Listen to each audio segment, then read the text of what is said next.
I'm not in disguise. I was just running in hot, sunny Miami, Florida, keeping that sun off my head with my white t-shirt and soaking up a little sweat. You can know well who I am by going to PresidentMike.com. I've got nothing to hide. Or go to Mike Singer Music and you'll know who I am. But I need to make this video because probably I'm the only person on the planet that can address this issue the way it needs to be addressed, and I've had many people tell me to make this video. So I'm also making it while I'm driving down the road because I'm a really good driver and I find it therapeutic when I'm driving to think, and I figured if I can think therapeutically, I can put those thoughts onto video for President Obama. President Obama, it is, on the one hand, certainly a little distressful, disheartening, disorienting, concerning, to say the least, when you come on national television and you address these tragic shootings that have occurred throughout our nation, in movie theaters and in schools and in the church, most recently, just the other night, tragically. A lunatic goes into a church or a school or a movie theater or wherever and shoots innocent people dead. It's, again, disheartening, alarming, just many words I can use to describe the inappropriate manner with which you address these issues, directing it directly towards their access to guns, as opposed to addressing their state of being or their state of mind.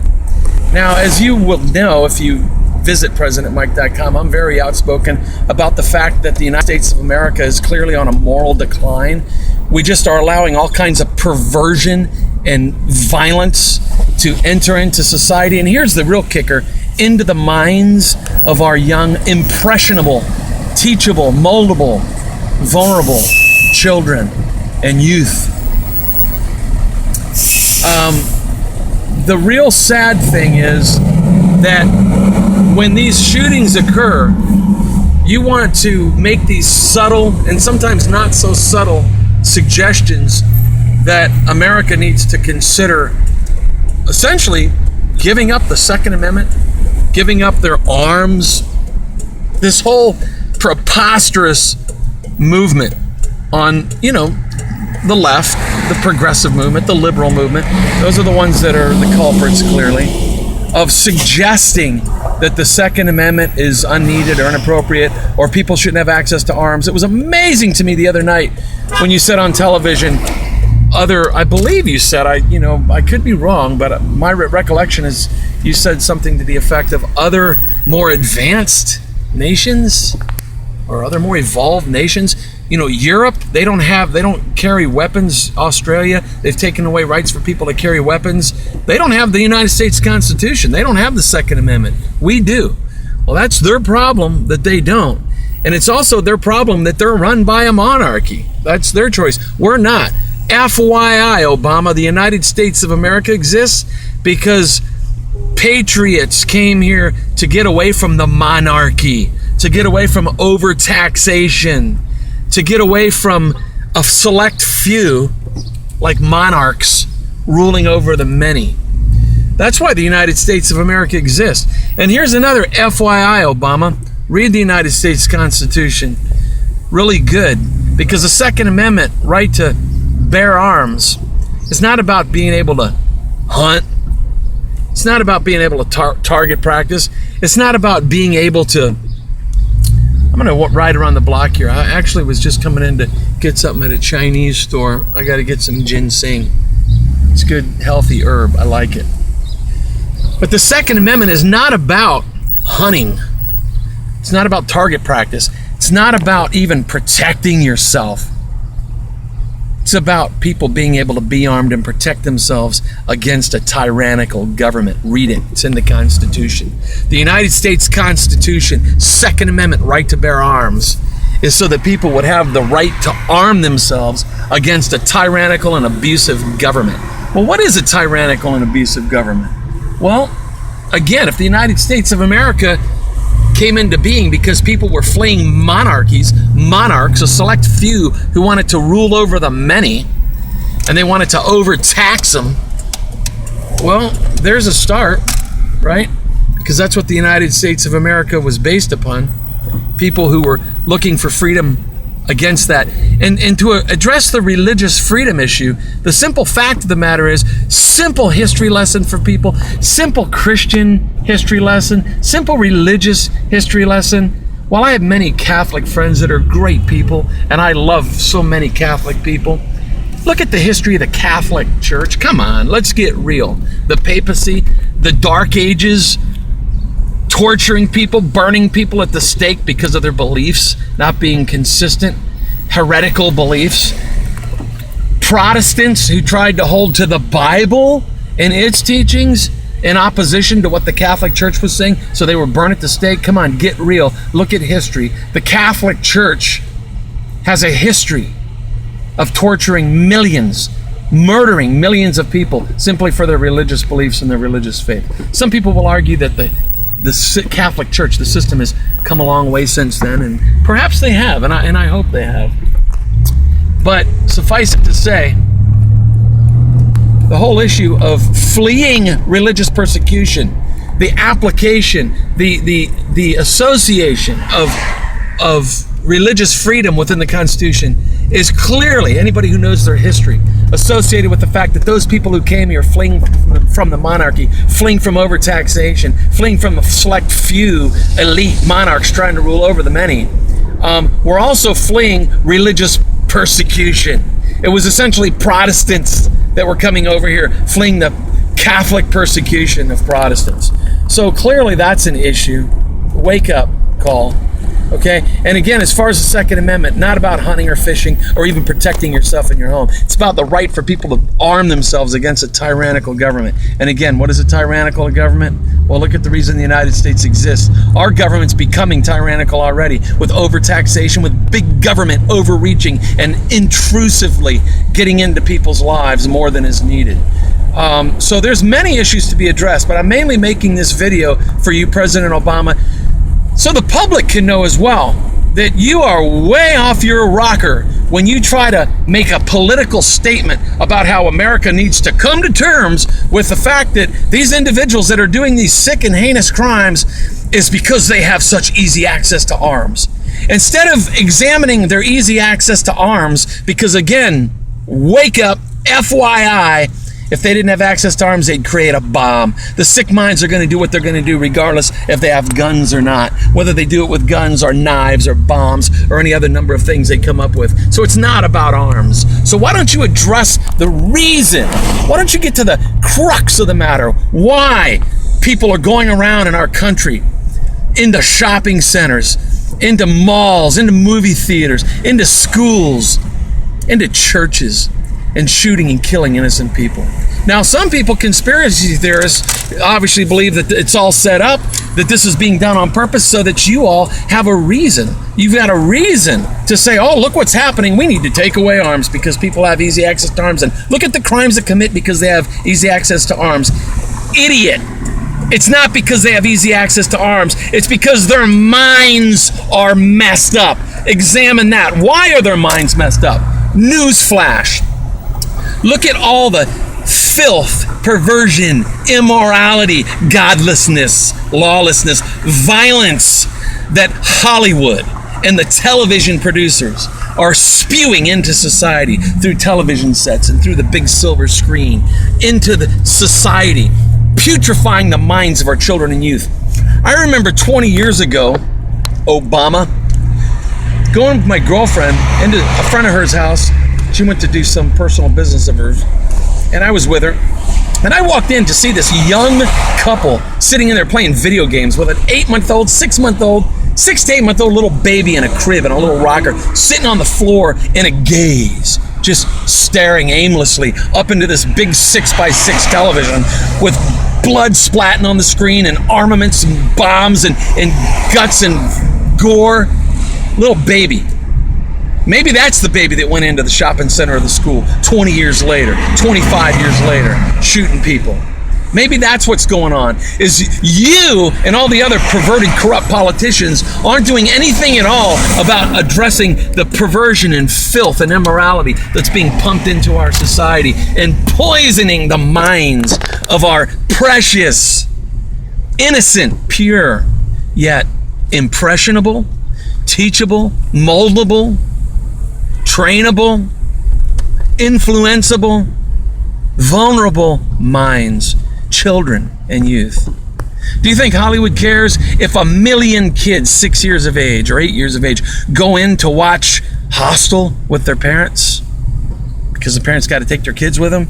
Parents can get in. I've seen it time and time again. I've seen teenagers, I've seen children going in with their parents into movies that they should not be going into. So there's no way I would ever call for get rid of all adult stuff, get rid of all violent stuff. You can't do that, because people have right to whatever they want rights to. They should have rights to whatever they want rights to, even if it's perverse. Adults should be able to do whatever they want to do in the privacy of their home or in designated areas like adult centers. But in public, in a public movie theater, where little children can be brought in with their irresponsible parents. And aside from that, go home and watch their parents playing these horrid video games with violence and blood splattering on the screen and armaments going off when they're 2, 3, 4, 5, 6 years old. This is what our children are being raised up to in the United States of America. They're being raised witness to video games, cartoons with suggestive adult humor, sexual innuendos, violent innuendos, violence in cartoons, on television shows, primetime TV, movies, movie theaters. We know there are some perverts, some sick minds in Hollywood. We know that. They're doing their perversion, and they are sick, and there does need to be laws to regulate what they're doing. So 40 years ago, there were laws. Hey, you don't put certain things on public television. Well, look, they're knocking all those laws down left and right, and they're using First Amendment, freedom of speech, freedom of expression as an excuse to pump filth and morality into society. And the kicker is into the minds of our children and youth. So let me ask you this, Obama, let me ask you this.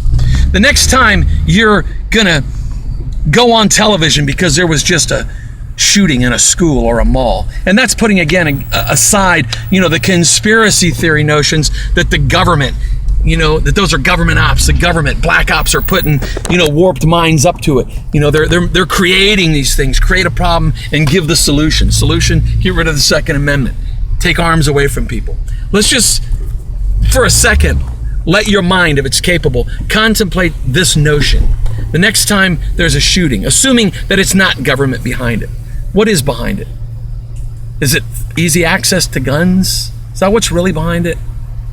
Or is it sick, perverted, distorted minds? And even this recent issue in a church, making it racial, pathetic. Keep the race card out there. That's pathetic. A black church, a white guy goes in and destroys them. To even call it racial is pathetic. It wasn't racial, it was a sick mind. You perpetuate racism by even using the word racism. It's pathetic to watch black correspondents on TV say the N-word when I watch Juan Williams on Fox News. Well, yeah, in a school the other day, I was using the N-word. By saying the N-word, it's like saying, oh yeah, black people are niggers, but we can't call them niggers, so we better say the N-word. Saying the N-word validates that it means nigger, and nigger applies to blacks. That is sick. That in itself is pathetic. It perpetuates racism. It perpetuates even the use of the term in an inappropriate way, which, by the way, look on dictionary.com and you'll see the second definition of the word nigger is a person who's ignorant or contemptible. And guess what? There's a lot of people that are ignorant and contemptible who do stupid, foolish things. If you want to call them a nigger, it's because they're ignorant and detestable and stupid, and they do foolish, detestable, disdainable things. Black people aren't niggers. I don't care if you're white, black, Spanish, Chinese. You do a disdainable, despicable, bad, wrong, ugly, grotesque, undesirable, disdainable thing, you're a nigger. That's what a nigger is. So stop perpetuating racism by saying the N-word and validating it as if the N-word means nigger, and that applies to blacks, so we can't say nigger, so we'll say the N-word. That's pathetic. Knock it off. Knock off your political correctness with the N-word. Knock off your political efforts to get rid of the Second Amendment by saying it's easy access to guns. It's not easy access to guns. It's all of the precious minds, 6 months, 8 months, a year, 2 years, sitting in front of big screens while their irresponsible, youthful parents are playing violent video games with blood splattering on the screen and armaments going off, and they see that when they're 6 months and 8 months and a year and 2 years and 3 or 4, and they're seeing cartoons with people slapping and hitting each other and laughing about it, and they're seeing guns in cartoons, and they're seeing television shows on prime time that are all about death, kill, shoot, blood, splatter, movies, hostile, perverts, sick perverts that want to harm other people, harm others against their will. Those are the people you need to go after. If I was the President of the United States, I would have a task force that's assigned, be the best of the Navy SEALs, the Green Beret, all the rest of them. I'd have special task force that would be going after all the perverts, the corrupt, the mafia, the filth of the world, rounding them up, prosecuting them, putting them away. You ain't a decent president unless you're doing that. So start looking at the reasons why people are going into theaters. Warped minds. That's who's doing it. Not guns, not access to guns. Warped, sick minds. And why are they warped and sick, Obama? Okay? If I were to take my friend's advice and call you an illegal president who wasn't born in the United States of America, who's a Muslim infiltrator, or if I would give you the benefit of the doubt and be respectful and just call you President Obama, either way, I'm going to tell you the same thing. President Obama, if you're really concerned about these horrific things going on, and it isn't like conspiracy theorists say and the government's behind it trying to make it happen, if that's not the case and you're really concerned about it, start looking at what our children, newsflash, there's not a psychologist on the planet, not a psychologist, a psychiatrist, a teacher, a professor, nobody with any degree or any knowledge of any sort that can deny children learn. Children are taught. We teach children. Children have impressionable minds, teachable, moldable, influenceable, vulnerable minds. What are we letting our children have access to? What are we letting influence their minds when they're toddlers and when they're little children into their teens? And you wonder why they're going in to schools and theaters with warped minds, killing people. It's got nothing to do with the Second Amendment. It's got nothing to do with access to arms. Start looking at the root of the problem, Obama. Do that, will you? Look at the root of the problem.